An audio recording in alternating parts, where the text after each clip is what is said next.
Dan bercerita mengenai Hari Raya Korban ini, kita nak bercerita mengenai fadilat korban dan COVID-19 bersama dengan tetamu yang telah pun bersiap sedia yang berusaha, Tuan Kamarul Arif Tuan Soh, Ketua Pegawai Eksekutif IADIM. Assalamualaikum.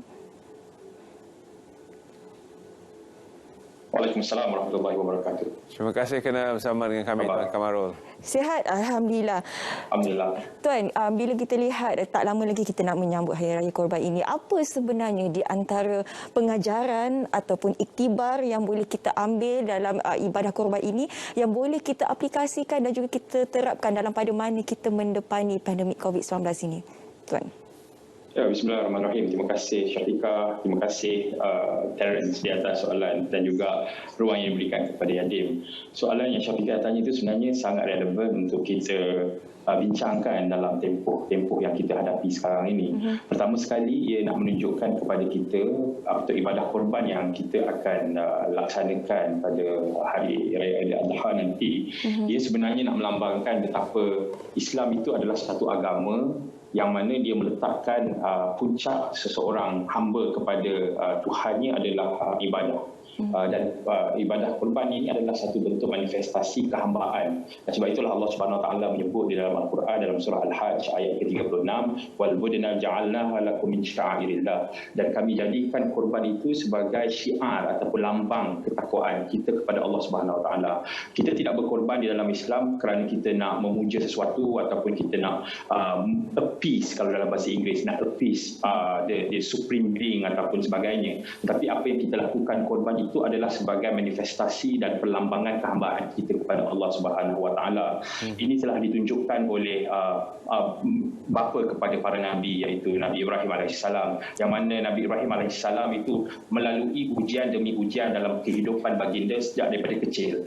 Baginda diuji bertentangan dengan kepercayaan masyarakat hingga baginda itu dibakar. Kemudian baginda dihalau. Selepas dihalau, baginda berkeluarga. Apabila baginda berkeluarga, kita tahu baginda tidak dikurniakan anak dengan isteri yang pertama. Kemudian baginda mendapat isteri kedua dan mendapat anak. Apabila mendapat anak, diperintahkan untuk meninggalkan anak dan isteri baginda itu pula di satu lembah yang disebut dalam Al-Quran, fi wadi ghairi zi zar'in, pada satu lembah yang tidak ada kehidupan ataupun tumbuh-tumbuhan. Selepas baginda pula ikut dan tinggalkan keluarga baginda di situ, bila sampai umur anak baginda yang telah lama ditunggu-tunggu menjadi orang panggil umur yang matang, diarahkan baginda untuk mengorban dan menyembelihkan anak, yang menunjukkan bahawa ini adalah prinsip dan juga asas kehidupan kita, iaitu ketaatan yang sepenuhnya tanpa syarat kepada Allah Subhanahu Wa Taala, tanpa sebarang bentuk keluh kesah, dan terus menjalani apa yang kita dititahkan kepada kita seperti mana ditunjukkan oleh para anbiya dan terutamanya oleh Nabi Ibrahim alaihissalam. Dan ini adalah satu bentuk manifestasi ketaatan yang perlu dilakukan. Cumanya Syafiqah dan Darren, saya kalau boleh tarik sedikit perhatian di dalam situasi sekarang ini. Dalam situasi kita mendepani COVID-19, dia nak menunjukkan bahawa Islam dari sudut prinsipnya inilah kelebihan yang ada dalam agama ini. Bahawa ini bukan amal ritual ataupun amal ibadat yang kita lakukan bukan bersifat atas dasar sentimen, tapi ia adalah atas dasar kefahaman kita terhadap ajaran sebenar Islam. Boleh sahaja orang akan berpandangan bahawa kalau haji dah tak boleh pergi, buat apa kita nak berkorban? Itu sentimen. Orang mungkin boleh katakan dalam keadaan dah orang susah sekarang ni nak makan, tak payahlah kita berkorban. Ataupun dalam erti kata yang lain, pernah orang kata janganlah kita korbankan haiwan kerana itu satu bentuk kezaliman. Islam bukan dibina di atas dasar sentimen seperti itu. Bahkan Islam adalah agama yang tunduk dan patuh sepenuhnya kepada Allah Subhanahu Wa Taala dengan arahan yang diberikan, dan dalam masa yang sama pelaksanaannya itu pula mengikut kesesuaian pada ketika yang sesuai dengan manusia itu. Dan itulah pengajaran yang kita dapat lihat. Bahkan dengan aktiviti berkorban ini, ia sebenarnya menunjukkan bahawa peribadatan kita dalam Islam ini dia ada hubungan yang vertikal antara kita dengan Tuhan, dan juga ia adalah satu bentuk peribadatan, dan dia ada hubungan horizontal antara kita sesama manusia. Dan ini adalah pengajaran yang kita dapat melalui korban, iaitu pengibadatan, ketakwaan kita kepada Allah, dan juga bagaimana dengan daging yang kita peroleh itu kita menjaga hubungan sesama manusia. Ini cantiknya Islam. Ibadah kepada kepada Allah akan menjaga hubungan vertikal kita dengan Allah dan juga menjaga hubungan horizontal kita sesama manusia. Tanpa menjaga kedua-dua hubungan ini, Allah Subhanahu Wa Taala menyebut di dalam Al-Quran, wa duribat alaihimul zillah aynama thuqifu illa bihablin minallah wa hablin minan nas. Kita akan ditimpa kehinaan sekiranya kita tidak selama-lamanya kita tidak menjaga hubungan kita dengan Allah dan hubungan kita sama manusia. Jadi ibadah korban ini merupakan satu ibadah yang kita warisi dan juga kita pelajari pengajarannya daripada bukan sahaja sekadar Nabi Muhammad SAW, tapi juga dengan Nabi Ibrahim yang ditunjukkan melalui sirah yang panjang yang saya sebut tadi, sehinggalah Nabi Ibrahim ini berjaya dan Allah Subhanahu Wa Taala mengiktiraf kehebatan Ibrahim melalui ujian itu sebagai kana Ibrahim ummah. Nabi Ibrahim ini dia seorang, tetapi dia adalah lambangan satu ummah, satu masyarakat, satu ketamadunan. Dan ini yang kita perlu lakukan dalam menjalani kehidupan kita, terutamanya dalam COVID-19, pandemik yang kita sedang lalui sekarang. Dalam pada kita bakal menyambut ketibaan Hari Raya Korban ataupun menyambut Hari Raya Haji ini, telah pun ada beberapa SOP yang diperkenalkan oleh kerajaan bagi memastikan bahawa kita masih berada dalam keadaan berjaga-jaga kerana pandemik ini masih belum selesai, terutama sekali di kawasan-kawasan PKP dan PKPD ataupun negeri-negeri yang berada dalam fasa 1. Jadi apakah mungkin pandangan dan perincian daripada Tuan Kamarul berkaitan dengan SOP-SOP yang telah pun diperkenalkan untuk kita yang berada dalam situasi menangani COVID-19 ini? Ya, Terence, sebenarnya saya nak juga singgung isu ataupun soalan yang Terence tanya ini dari satu segi yang lain pula. Sebenarnya itu juga menunjukkan betapa universality Islam dan juga betapa Islam itu fleksibel dengan pelbagai keadaan. SOP dengan pengibadatan di dalam Islam bukan satu perkara yang aneh ataupun satu perkara yang baru. Bahkan umat Islam memang sentiasa diajar dalam melaksanakan ibadah sentiasa perlu patuh kepada SOP yang ditetapkan. Dan SOP yang ditetapkan itu sememangnya akan berubah dari semasa ke semasa. Contoh, kalau kita boleh kaitkan dengan solat. Solat itu dia ada SOP, dia ada prosedurnya sendiri. Jadi Islam mengajar umat Islam untuk mengikut solat, mengikut prosedurnya sendiri. Tetapi adakah SOP itu akan kekal begitu selama-lamanya? Tidak. Dia sebenarnya bergantung kepada keadaan dan semasa. Contoh, SOP solat kepada orang yang sihat tidak sama dengan SOP kepada orang yang sakit. SOP solat kepada dalam masa aman tidak sama dengan SOP ketika masa takut atau masa peperangan.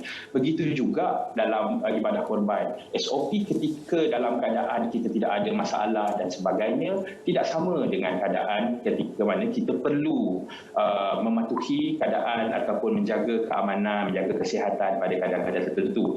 Dan itulah sebenarnya kecantikan Islam, bahawa kita boleh adapt dengan situasi yang ada dalam keadaan kita tetap melaksanakan ibadah yang telah diarahkan, tapi dari sudut pelaksanaannya kita fleksibel dan perlu mematuhi keadaan dan juga kewajaran dan kesesuaian semasa. Dan ini yang diajar oleh agama kita. Oleh sebab itu, apabila kerajaan menetapkan SOP untuk patuhi dalam melaksanakan ibadah korban pada tahun ini, dan saya sebenarnya menjunjung kasih kepada kesemua duli Yang Maha Mulia Raja-Raja Melayu selaku ketua kepada agama di negeri-negeri masing-masing yang mana mengizinkan umat Islam untuk melaksanakan ibadah korban pada tahun ini dan dengan SOP-SOP yang tertentu. Dan SOP yang tertentu ini sebenarnya tidak ada tujuan lain selain daripada untuk memastikan bahawa ibadah yang dilaksanakan ini dapat dijalankan dalam keadaan ia tidak akan membahayakan atau memudaratkan. Kerana dalam Islam ini, walaupun kita ingin beribadat ataupun kita memang perlu beribadat kepada Tuhan, seperti mana yang saya sebut sebentar tadi, hubungan horizontal kita dengan Allah itu dijaga dan dijunjung, tetapi hubungan kita dengan manusia, hubungan kita dengan alam sekitar, hubungan kita dengan isu keselamatan dan kesihatan umum juga perlu dijaga. Hubungan vertikal itu juga perlu dijaga. Oleh sebab itu, dengan adanya SOP itu, ia sebenarnya akan lebih memastikan dan menjamin urusan peribadatan umat Islam itu boleh lagi dilakukan dalam keadaan ia tidak akan memudaratkan masyarakat dan juga keadaan negara. Oleh sebab itu, kita kena patuhi, dan saya rasa itu juga umat Islam lah terutamanya adalah umat yang sebenarnya sentiasa dilatih dilatih untuk sentiasa mematuhi arahan dan sentiasa berfikir bukan untuk diri mereka sendiri. Ibadah kita ni bukan untuk kita kepuasan diri kita sendiri, tapi ia adalah pelambangan kita taat kepada perintah Allah Subhanahu Wa Taala dan menjaga hubungan kita sesama manusia. Dengan daging yang kita beri itu, ia akan memberikan sedikit kegembiraan kepada mereka yang miskin dan memerlukan, dan dalam masa yang sama daging yang kita beri dan kita sembelih dalam keadaan mengikut SOP, ia akan memastikan ibadah itu dilaksanakan dalam keadaan kita menjamin keselamatan, kebaikan untuk kita semua. Bila kita bercakap mengenai SOP memerlukan kita untuk duduk di rumah, tetapi jika kita lihat daripada sudut positifnya, hikmah kita duduk di rumah ini sebenarnya memberi rezeki ruang dan juga masa untuk kita menghayati lagi keindahan bulan Zulhijjah ini. Mungkin Tuan boleh kongsikan kepada penonton di luar sana, apakah di antara fadilat-fadilat yang boleh kita dapat sepanjang bulan Zulhijjah ini, Tuan? Ya, Syafiqah, bulan Zulhijjah dinamakan Zulhijjah itu sendiri pun bermaksud Zul itu mempunyai, Hijjah ini adalah bulan haji. Paling besar dalam bulan ini adalah peristiwa haji, yang mana peristiwa haji ini sebenarnya melambangkan ataupun dia adalah kemuncak dalam kita katakan pengamalan Islam seseorang hamba. Bahkan dia menjadi rukun kepada rukun Islam. Kepada mereka yang mampu untuk pergi haji, maka difardukan kepada mereka untuk menunaikan haji. Apa manifestasi atau pengajaran yang kita boleh perolehi yang ini ditunjukkan oleh ibadah haji ini? Pertama sekali, dia nak menunjukkan bahawa manusia ini pada akhirnya semuanya sama. Tanpa mengira latar belakang kaum, bangsa, kulit dan warna, semuanya akhirnya sama di depan Allah Subhanahu Wa Taala. Yang perlu, yang penting kepada Allah Subhanahu Wa Taala adalah ketakwaan. Sebab itu pakaian ketika menunaikan haji itu sama, perbuatannya sama, dan juga keadaan manusia itu juga dalam keadaan yang sama dengan aktiviti-aktiviti yang perlu sama dilakukan. Kemudian di dalam haji ini juga, apabila Allah Subhanahu Wa Taala menyebut tentang haji, kita kaitkan balik dengan korban. Apabila manusia itu Allah Subhanahu Wa Taala perintahkan untuk menunaikan solat, Allah Subhanahu Wa Taala biasanya di dalam Al-Quran Allah Subhanahu Wa Taala mengkembarkan solat itu dengan zakat. Wa aqimus salah wa atuz zakat. Tetapi dalam satu ayat dalam surah yang sangat pendek di dalam Al-Quran, apabila Allah Subhanahu Wa Taala menyuruh solat, ada dalam surah Al-Kautsar, surah yang terpendek di dalam Al-Quran itu, Allah Subhanahu Wa Taala mengarahkan untuk disembelih haiwan. Fasalli li rabbika wanhar. Maka solatlah kepada Tuhan kamu, beribadahlah kepada Tuhan kamu, dan kamu kena menyembelih haiwan. Dan itu adalah perlambangan kepada kita sekali lagi betapa Allah Subhanahu Wa Taala sangat menginginkan. Allah sebut di dalam Al-Quran, Allah tak mahu la yanalu luhumha wa la dima'uha. Allah tidak akan sampai pun kepada Allah daging yang dikorban, daging darah yang ditumpahkan, tak akan sampai kepada Allah, dan Allah tidak perlu kepada perkara itu. Yang Allah perlu kepada kita adalah takwa, iaitu ketakwaan dalam hati. So bulan Zulhijjah adalah bulan yang perlu kita fahami sebagai bulan untuk meningkatkan ketakwaan. Baru beberapa bulan kita dilatih di dalam bulan Ramadan untuk membaca Al-Quran, memohon agar ketakwaan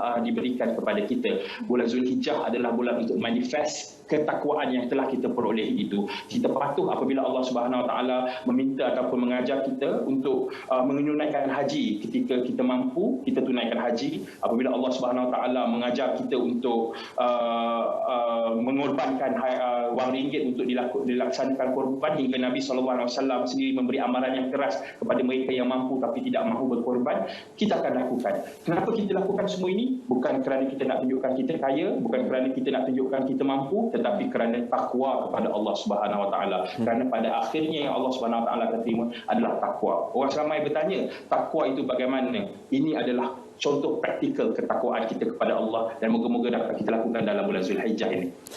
Tuan Kamarul, mungkin Tuan Kamarul boleh ceritakan sedikit berkaitan dengan program Ibadah Korban Perdana Yadim 2021 yang bakal dilangsungkan. Silakan. Ya, Terence, program korban yang dilaksanakan oleh Yadim pada tahun ini merupakan kesinambungan daripada program-program korban yang setiap tahun kita laksanakan. Cuma pada tahun ini kita laksanakan secara lebih perdana skalanya atas beberapa sebab. Dan ini kita masukkan dalam pakej musaadah ataupun program bantuan COVID-19 yang Yadim lakukan sejak daripada tahun lepas lagi. Kerana ini adalah antara saranan sendiri daripada Yang Berhormat Menteri Jabatan Perdana Menteri Hal Ehwal Agama. Pagi ni tadi sebelum saya live ini pun kita baru selesai mesyuarat pasca Kabinet yang Berhormat Menteri pun ingatkan terus laksanakan program bantuan dalam keadaan apa sekalipun. Kita terus laksanakan bantuan kepada rakyat kerana rakyat tengah susah sekarang. So program ini kita lakukan pada tahun ini sebagai pakej bantuan kepada rakyat dan juga kita sedar bahawa sekarang ini mungkin agak sukar ya untuk rakyat lakukan program korban seperti mana tahun-tahun sebelum ini kerana ada SOP itulah, kerana ada jumlah yang dibataskan, dilimitkan, kerana ada kemampuan yang mungkin terhad di kalangan rakyat untuk melakukan ibadah korban. Maka apa yang kita buat, kita nak menawarkan program korban secara besar-besaran ini untuk sesiapa sahaja yang mahu untuk menyertainya, kerana apa yang kita lakukan ini akan meminimumkan penglibatan fizikal orang yang mencarum kepada program kita, kerana kita melakukan kerjasama bersama dengan pihak yang ada kemampuan dan juga yang ada kemahiran, iaitu ada 2 NGO yang kita kerjasama, satunya Yamdah dan satu lagi pihak My Fund Action. So apa yang kita ambil, kita akan dapatkan caruman daripada orang yang nak mencarum dalam korban kita dengan harga yang saya rasa sangat kompetitif, dan kemudian kita akan proses daging yang disembelih itu dan akan di-retort, akan dipakkan dan boleh disimpan. Target kita bukan nak bagi daging itu sangat kepada mereka yang mencarum. Daging-daging itu kita target untuk ataupun kita sasarkan untuk diagihkan ke seluruh Malaysia kepada para asnaf dan juga mereka yang terkesan dengan COVID-19. Sebab Terence, Syafiqah, bila kami lakukan program musaadah sekarang ini di seluruh negara, kami dapati memang rakyat sangat terkesan. Ada yang terputus bekalan makanan dan sebagainya. Ada yang terputus kemampuan untuk meneruskan kehidupan dan sebagainya. So kami sentiasa menyalurkan bantuan keperluan makanan berbagai bentuk. So kami rasa dengan tibanya Aidil Adha ini, kita beri sedikit kegembiraan. Biasanya rakyat Malaysia sebelum-sebelum ini kita banyaklah berkorban di luar negara. Tak apa, itu kita teruskan. Tetapi wakil ataupun realitinya sekarang ini di Malaysia sekarang ini ada rakyat Malaysia yang kesusahan. So dengan bekalan daging yang kita akan proses dan kita akan sebarkan. Kita target untuk ada lebih kurang 40,000 pack daging yang kita akan edarkan, sama ada dalam bentuk bermasak. Kita ada dengan satu NGO, kita dah buat JV dengan NGO ini, mereka akan proses sampai masak dan pack daging itu, dan juga untuk daging mentah kita ada satu NGO yang lain pula. So kita ada 2 package, terpulanglah kepada mana-mana pencarum yang mengikut kesesuaian dan juga kemampuan masing-masing. Kita harapkan agar segala program yang dirancang ataupun akan dijalankan oleh pihak Yadim berjalan secara lancar agar mencapai objektif untuk membantu mereka yang terkesan akibat pandemik COVID-19 ini. Terima kasih kita nak ucapkan kepada yang berusaha, Tuan Kamarul Arif Tuan Soh, Ketua Pegawai Eksekutif Yadim, kerana sudi berkongsikan dengan kita fadilat korban dan juga signifikannya terhadap COVID-19. Terima kasih Tuan. Terima kasih Syafiqah. Assalamualaikum. Waalaikumsalam warahmatullahi wabarakatuh. Baik.